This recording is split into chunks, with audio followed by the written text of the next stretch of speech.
ಈ ವಾರದಲ್ಲಿ ಯಾರ್ಯಾರ ಮೇಲೆ ಚಲನವನ್ನೇ ಮಾಡ್ತಿದ್ದಾರೆ ಅನ್ನೋದು ಇಂಪಾರ್ಟೆಂಟ್ ಆಗುತ್ತೆ. ಮೊದಲಿಗೆ ಭಾಳ ವಿಶೇಷವಾಗಿ ಚಂದ್ರಗ್ರಹ ಬಂದು ಮಿನಿಮಮ್ ಅಂದ್ರೂ ಕೂಡ ಧನುಸು ರಾಶಿಯಿಂದ ಹಿಡಿದು ಮೀನ ರಾಶಿವರೆಗೂ ಸಂಚಾರವನ್ನು ಮಾಡ್ತಾನೆ. ಅದರಲ್ಲಿ ಫುಲ್ ಸೂಪರ್ ಸಕ್ಸಸ್ ಅನ್ನೋದಾದರೆ ವೆರಿ ಸಕ್ಸಸ್ಸು. ಇಷ್ಟು ರಾಶಿಯಲ್ಲಿ ಸಂಚಾರ ಮಾಡ್ಬೇಕಾದ್ರೆ ಒಂದು ಮಕರ ಮತ್ತು ಕುಂಭ ರಾಶಿ ವಿಪರೀತ ರಾಜಯೋಗನ ತಂದು ಕೊಡ್ತಾನೆ. ಆದರೆ ಶನಿ ಗ್ರಹ ಬಂದು ಬಹಳ ವಿಶೇಷವಾಗಿ ಮೀನ ರಾಶಿಲಿದ್ದಾನೆ. ರಾಹು ಬಂದು ಕುಂಭ ರಾಶಿಲಿದ್ದಾನೆ. ರಾಹು ಗ್ರಹನೂ ಕೂಡ ಒಂದು ಕುಂಭ ರಾಶಿಲಿದ್ದಾನೆ. ಅದೇ ಥರ ಗುರು ಉಚ್ಚನಾಗಿದ್ದಾನೆ. ಉಚ್ಚನಾಗಿದ್ದರೆ ಸಾಕಷ್ಟು ಜನ ಮಾತು ಬಿಡೋದು, ಜಗಳಗಳು ಮಾಡೋದು ಇದೆಲ್ಲ ಇರುತ್ತೆ. ಗುರು ಉಚ್ಚನಾದರೆ ಒಳ್ಳೆ ಬುದ್ಧಿ ಬರೋದ್ರಿಂದ ಕೆಟ್ಟ ಬುದ್ಧಿನೂ ಕೂಡ ಜಾಸ್ತಿ ಬರುತ್ತೆ. ಗುರು ಉಚ್ಚನಾದರೂ ಕೂಡ ಕೋಪಕ್ಕೆ ಹೊಣೆ ಆಗ್ತಾರೆ. ಕೇತು ಗ್ರಹ ಬಂದು ಸಿಂಹ ರಾಶಿಲಿದ್ದಾನೆ. ಯಾವುದೇ ಕಾರಣಕ್ಕೂ ಯಾವುದೇ ಗ್ರಹನೂ ಬದಲಾವಣೆ ಆಗಿಲ್ಲ. ಇಲ್ಲೇನಾಗುತ್ತೆ, ಬುಧ ಮತ್ತು ಶುಕ್ರ ತುಲಾ ರಾಶಿಲಿದ್ದಾರೆ. ಬುಧ ಮತ್ತು ಶುಕ್ರ ಇಲ್ಲೇನಾಗುತ್ತೆ, ಶುಕ್ರ ಬದಲಾವಣೆ ಆಗ್ತಾನೆ. ಈ ವಾರದಲ್ಲಿ ಶುಕ್ರ ಬದಲಾವಣೆ ಆಗ್ತಾನೆ. ಆದರೆ ಬುಧ ಅಲ್ಲೇ ಇರ್ತಾನೆ ತುಲಾ ರಾಶಿಯಲ್ಲಿ. ಹಾಗಾಗಿಯೇ ಈ ವಾರದಲ್ಲಿ ವಿಪರೀತ ರಾಜಯೋಗದ ಒಂದು ಫಲವನ್ನು ಕೊಡಬೇಕಂದಾಗ ಸೂರ್ಯ ಮತ್ತು ಶುಕ್ರ ಕುಜಗ್ರಹ ತುಂಬ ಸ್ಟ್ರಾಂಗ್ ಆಗಿದ್ದಾನೆ. ಮಕ್ಕಳು ಹುಟ್ಟಕ್ಕೆ ಸೂಪರ್ ರಾಜಯೋಗ ಅಂದರೆ ತುಂಬ ಇಂಪ್ರೂವ್ಮೆಂಟ್ ಆಗಬೇಕಂದ್ರೆ ಮಕರ ಲಗ್ನದಲ್ಲಿ ಒಳ್ಳೆ ಕೆಲಸ ಮಾಡೋಕ್ಕೆ ಈ ವಾರ ಪೂರ್ತಿ ಮಕರ ಲಗ್ನದಲ್ಲಿ ಒಳ್ಳೆ ಕೆಲಸ ಮಾಡೋದು. ಮಕರ ಲಗ್ನ ತುಂಬ ಪಾಸಿಟಿವ್ ಲಗ್ನವನ್ನಾಗುತ್ತೆ. ತುಂಬ ಸಿಕ್ಕಾಪಟ್ಟೆ ಲಕ್ಕನ್ನು ತಂದು ಕೊಡುತ್ತೆ. ಅದೇ ಥರ ಕಟಕ ಲಗ್ನದಲ್ಲಿ ಹುಟ್ಟಿದರೆ ಖಂಡಿತ ಕೂಡ ತಂದೆಗೆ ಆರೋಗ್ಯ ಸಮಸ್ಯೆ ಬರೋದು, ಸಮಸ್ಯೆಗಳು, ಆಸ್ಟೆಂಟು, ಮನೇಲಿ ದುಃಖಗಳು ಅತಿ ಹೆಚ್ಚು ಆಗುತ್ತೆ. ಅದೇ ರೀತಿಯಲ್ಲಿ ನೀವು ತಿಳಿದಿರೋ ಪ್ರಕಾರ ತುಂಬ ಮಿರಾಕಲ್ ಸಕ್ಸಸ್ಸನ್ನು ನೀವು ನೋಡ್ಬೋದು. ಅದೇ ರೀತಿಯಲ್ಲಿ ತುಂಬ ಕೋಟ್ಯಾಧೀಶರಾಗಬೇಕು. ಅದೇ ಸಿಂಹ ಲಗ್ನದಲ್ಲಿ ವಾರದಲ್ಲಿ ಏನಾದ್ರು ಮಗು ಜನನವಾದರೆ ಡೈವರ್ಸಿಗೆ ಸಂಬಂಧಪಡುತ್ತೆ. ಪರ್ಸ್ನಲ್ ಪ್ರಾಬ್ಲಮ್ ಎಲ್ಲ ತುಂಬ ಡಿಸ್ಟರ್ಬ್ ಆಗುತ್ತೆ. ಆದರೆ ಮೆಡಿಕಲ್ ಶೀಟನ್ನೆಲ್ಲ ಸಿಗುತ್ತೆ ಅಂತ ಹೇಳುತ್ತೆ. ಭಾಳ ಮಿರಾಕಲ್ ಆಗುತ್ತೆ. ಅದೇ ರೀತಿಯಲ್ಲಿ ಒಂದು ಸಕ್ಸಸ್ಸನ್ನು ಕಾಣಬೇಕು ಅಂದರೆ ಸಿಂಹ ರಾಶಿಯಲ್ಲಿ ಏನಾದ್ರು, ಧನು ರಾಶಿಯಲ್ಲಿ ಏನಾದ್ರು ಮಕ್ಕಳು ಹುಟ್ಟರೆ ತಂದೆಯನ್ನು ಬೇಗ ಕಳ್ಕೊತಾರೆ. ತಂದೆಗೆ ಸಮಸ್ಯೆಗಳು ಬರ್ತವೆ, ತಾತನ ಸಮಸ್ಯೆ ಬರುತ್ತೆ. ಈ ವಾರದಲ್ಲಿ ಧನುರ್ ಲಗ್ನದಲ್ಲಿ ಮಗು ಜನನವಾಗಬಾರ್ದು. ಅದನ್ನು ಮುಂದೂಡಿ ಮಗುವಿನ ಜನನವಾದರೆ ತುಂಬ ಒಳ್ಳೆಯದಾಗುತ್ತೆ. ಯಾಕಂದರೆ ಸೂರ್ಯ ಬುಧ ಶುಕ್ರ ಗ್ರಹಗಳೆಲ್ಲ ವ್ಯಯಸ್ಥಾನದಲ್ಲಿದ್ದಾಗ ಮಕ್ಕಳು ಜನನವಾಗಬಾರ್ದು. ಧನುರ್ ಲಗ್ನ ಈ ವಾರದಲ್ಲಿ ಹುಟ್ಟಕ್ಕೆ ಒಳ್ಳೆಯ ಟೈಮಲ್ಲ. ನೀವು 100% ಮಕರ ಲಗ್ನ ತುಂಬ ಟಾಪ್ ಲಗ್ನ.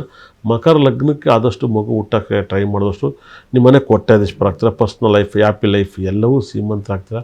ತುಂಬ ರಿಚ್ ಪೀಪಲ್ಸ್ ಆಗಬೇಕಂದ್ರೆ ಮಕರ ಲಗ್ನದಲ್ಲಿ ಮಗು ಹುಟ್ಟಿದರೆ ಮಾತ್ರ ತುಂಬ ಇಂಪ್ರೂವ್ಮೆಂಟ್ ಆಗುತ್ತೆ. ಮಕರ ಲಗ್ನಕ್ಕೆ, ಮಕರ ರಾಶಿಗೆ ವಿಪರೀತ ರಾಜಯೋಗ ಇರೋದನ್ನು ಬೆನಿಫಿಟಾಗಿ ಮಾಡ್ಕೊಳ್ಳಿ. ತುಂಬ ದೊಡ್ಡ ಸಕ್ಸಸ್ಸನ್ನು ಕೊಡುತ್ತೆ.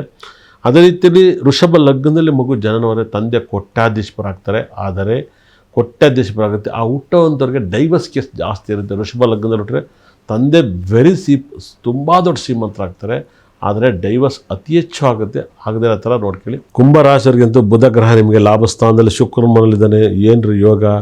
ನಿಮಗೆ ಪಂಚಮಾಧಿಪತಿ ಭಾಗ್ಯಸ್ಥಾನದಲ್ಲಿ 9ನೇ ಮಲ್ಲಿದ್ದಾನೆ. ತುಂಬ ಲಕ್ಕು. ಗುರು ಕೂಡ ನಿಮಗೆ ಅಷ್ಟಮದಲ್ಲಿ 6ನೇ ಮಲ್ಲಿದ್ದರೂ ಕೂಡ ನಿಮಗೆ ಧನಸ್ಥಾನ ನೋಡ್ತಾನೆ. ಕುಂಭ ರಾಶಿಯವರಿಗೆ ದುಡ್ಡು, ರಿಯಲ್ ಎಸ್ಟೇಟಲ್ಲಿ ತುಂಬ ಹಣವನ್ನು ಗಳಿಸ್ತೀರ. ಯಾಕಂದರೆ ಕುಜನು ಕೂಡ ನಿಮಗೆ ಬಹಳ ವಿಶೇಷವಾಗಿ ಭಾಗ್ಯಸ್ಥಾನದಲ್ಲಿದ್ದಾನೆ. ಸೂರ್ಯನು ಕೂಡ ಭಾಗ್ಯಸ್ಥಾನದಲ್ಲಿದ್ದಾನೆ. ಶುಕ್ರ ಕೂಡ ಭಾಗ್ಯಸ್ಥಾನದಲ್ಲಿದ್ದಾನೆ. ಶನಿ ರಾಶಿಯಾಧಿಪತಿ 2ನೇ ಮನೆಯಿದ್ದಾನೆ. ನಿಮ್ಗೇನು ಮಕರ ರಾಶಿಗಿದ್ದಂಥ ಯೋಗ ತುಂಬ ಪಾಸಿಟಿವ್ನ ಕೊಡ್ತಾ ಹೋಗ್ತಾನೆ. ರಾಹು ರಾಶಿಯಿಂದ ತಿರುಪತಿ ದರ್ಶನ ಮಾಡಿ. ರಾಹು ರಾಶಿಯಿಂದ ತಿರುಪತಿ ದರ್ಶನವನ್ನು ಮಾಡಿ, ವೆಂಕಟೇಶ್ವರ ಸ್ವಾಮಿನ ದರ್ಶನವನ್ನು ಮಾಡಿ. ತುಂಬ ಒಳ್ಳೆಯದಾಗುತ್ತೆ. ತುಳಸಿ ಎಲೆಯನ್ನು ನಿಮ್ಮ ಬಾಯಲ್ಲಿ ಹಾಕೊಳ್ಳಿ. ಕುಂಭ ರಾಶಿಯವರಿಗೆ ತುಂಬ ಪಾಸಿಟಿವ್. ತುಳಸಿ ಇಲ್ಲ ರುದ್ರಾಕ್ಷಿ ಕೊಳ್ಳಲ್ಲಿ ನಿಮ್ಮ ಮೈ ಮೇಲೆ ಹಾಕೊಳ್ಳಿ. ತುಂಬ ಪಾಸಿಟಿವ್ ಆಗುತ್ತೆ. ಕೋಪಕ್ಕೆ ಹೊಣೆ ಆಗಬೇಡಿ. ಯಾಕಂದರೆ ಕುಂಭರಾಶಿಯವರಿಗೆ ತುಂಬ ದುಡ್ಡು ಬರುತ್ತೆ. ಕೋಪಕ್ಕೆ ಹೊಣೆ ಆಗಬೇಡಿ. ಕುಂಭರಾಶಿಯವರಿಗೆ ಹಳೆ ಫ್ರೆಂಡ್ಸಿಗೆ ಹೊಸ ಫ್ರೆಂಡ್ಸ್ ಯಾರು ಸಿಗ್ತಾರೆ. ತುಂಬ ಒಳ್ಳೆಯದಾಗಲಿ. ಕುಂಭರಾಶಿಯವರಿಗೆ ಹಳೆ ಫ್ರೆಂಡ್ ಹೋಗಿ ಹೊಸ ಫ್ರೆಂಡ್ಸ್ ಸಿಗ್ತಾರೆ. ಅದು ಹುಡುಗಿ ಇರ್ಬೋದು, ಹುಡುಗ ಇರ್ಬೋದು. 100% ಒಬ್ಬೊಬ್ಬರು ಖಂಡಿತಲ್ಲಿ ಕೂಡ ಹೊಸ ಫ್ರೆಂಡ್ಸ್ ಸಿಕ್ಕಿದ ಮೇಲೆ ಹೊಸ ಫ್ರೆಂಡ್ಸ್ ಸಿಕ್ಕಿದ ಮೇಲೆ ಹಳಬರನ್ನ ಮರಿಬೋದು. ಕುಂಭರಾಶಿ ಈ ಥರ ಇದೆ ಯೋಗ. ಯಾಕಂದರೆ ಗುರು ಕುಟುಂಬ ಸ್ಥಾನಾಧಿಪತಿ 6ನೇ ಮನೆಗೆ ಹೋಗಿದ್ದಾನೆ. ಏನೋ ಒಂಥರ ಮುರ್ಸುನ್ನ ಆಗ್ತಾ ಹೋಗುತ್ತೆ. ಹಾಗೆ ಕುಂಭರಾಶಿಯವರಿಗೆ ಈ ವಾರದಲ್ಲಿ ತುಂಬ ಫಾರಿನ್ ಟ್ರಿಪ್, ಆ ಟ್ರಿಪ್ಪು, ಈ ಟ್ರಿಪ್ಪು, ಇನ್ನೊಂದು ಮತ್ತೊಂದು ಬೇರೆಯವರು ಎಲ್ಲರೂ ಕೂಡ ಹೋಗ್ಬರ್ತಾರೆ. ಯಾಕಂದರೆ ಇಲ್ಲೇನಾಗುತ್ತೆ, ಕುಂಭರಾಶಿಗೆ ಗುರು ತುಂಬ ಪಾಸಿಟಿವ್ನ ಕೊಡ್ತಾ ಇದ್ದಾನೆ. ಶನಿನೂ ಕೂಡ ಪಾಸಿಟಿವ್, ಸೂರ್ಯನೂ ಕೂಡ ಪಾಸಿಟಿವ್, ಶುಕ್ರ ಇವರೆಲ್ಲರೂ ಕೂಡ, ಬುಧನೂ ಕೂಡ ತುಂಬ ಪಾಸಿಟಿವ್. ಯಾವ ಗ್ರಹನೂ ಕೂಡ ಕೆಟ್ಟಿಲ್ಲ. ಹಾಗಾಗಿಯೇ ಈ ವಾರ ಕುಂಭರಾಶಿಯವರಿಗೆ ಜಾಸ್ತಿ ಹೈಯೆಸ್ಟ್ ವಿದೇಶಿ ಪ್ರಯಾಣವನ್ನು ಜಾಸ್ತಿ ಮಾಡೋದು. ಇಲ್ಲ ತಮಿಳ್ನಾಡಿಗೆ ಹೋಗೋದು, ಕೇರಳಕ್ಕೆ ಹೋಗೋದು, ಆಂಧ್ರಾಗೆ ಹೋಗೋದು, ಎಲ್ಲರೂ ಒಂದು ಕಡೆ ಹೋಗ್ತಾ ಇರ್ತಾರೆ. ತುಂಬ ಯೋಗದ ಫಲವನ್ನು ತುಂಬ ಜಾಸ್ತಿ ಇದೆ. ದುಡ್ಡು ಮೇಲೆ ದುಡ್ಡು ಬರುತ್ತೆ, ಹೆದರಬೇಡಿ. ಆದರೆ ಪ್ರಪಂಚದಲ್ಲಿ ಹೆಂಗಪ್ಪ ಅಂದರೆ ಬೇರೆಯವ್ರಿಗೆ 10 ರೂಪಾಯಿ ಸಿಗ್ತದೆ, ನಿಮ್ಗೆ 25 ರೂಪಾಯಿ ಸಿಗುತ್ತೆ. ಅವ್ರಿಗೆ 1 ರೂಪಾಯಿ ಸಿಕ್ಕಿ ನಿಮ್ಗೆ ಒಂದು 2 ರೂಪಾಯಿ ಸಿಗುತ್ತೆ. ಆ ಥರ ತುಂಬ ಮಿರಾಕಲ್ ಆಗುತ್ತೆ. ಪ್ರಪಂಚದಲ್ಲಿ ತುಂಬ ಒಳ್ಳೆಯದಾಗುತ್ತೆ. ಚಿನ್ನ ಇಲ್ಲ ಬಟ್ಟೆ ಖರೀದಿ ಮಾಡಿರ್ತೀರ ಈ ವಾರದಲ್ಲಿ. ನೀವು ಬರೆದ್ರೆ ಕೇಳಿ, ಚಿನ್ನ, ಬಟ್ಟೆ, ವೆನಿಟಿ ಬ್ಯಾಗ್, ಮೊಬೈಲ್ ಈ ಥರದ್ದೆಲ್ಲ ಹೊಸದು ಖರೀದಿ ಮಾಡ್ತೀರಾ. ದುಡ್ಡು ಇದೆಯೋ ಇಲ್ವೋ ಗೊತ್ತಿಲ್ಲ, ನೀವು ಮಾಡೇ ಮಾಡ್ತೀರಾ. ಯೋಗದ ಮೇಲೆ ಯೋಗ ಬರುತ್ತೆ. ಕುಂಭರಾಶಿಯರು ಇಷ್ಟಪಟ್ಟು ಪ್ರೇಯರ್ ಮಾಡುವಂಥ ಟೆಂಪಲ್ಲೇ ತಿರುಪತಿ ವೆಂಕಟರಮಣ ಸ್ವಾಮಿನ ಆರಾಧಿಸಿ, ಶಿವನ ಟೆಂಪಲ್ ಬೇಕು ಅಂದರೆ 100% ನಿಮ್ಮ ಮನೆ ಅಕ್ಕಪಕ್ಕ ಇರುವಂಥ ಶಿವನ ಆರಾಧನೆ ಮಾಡಿ.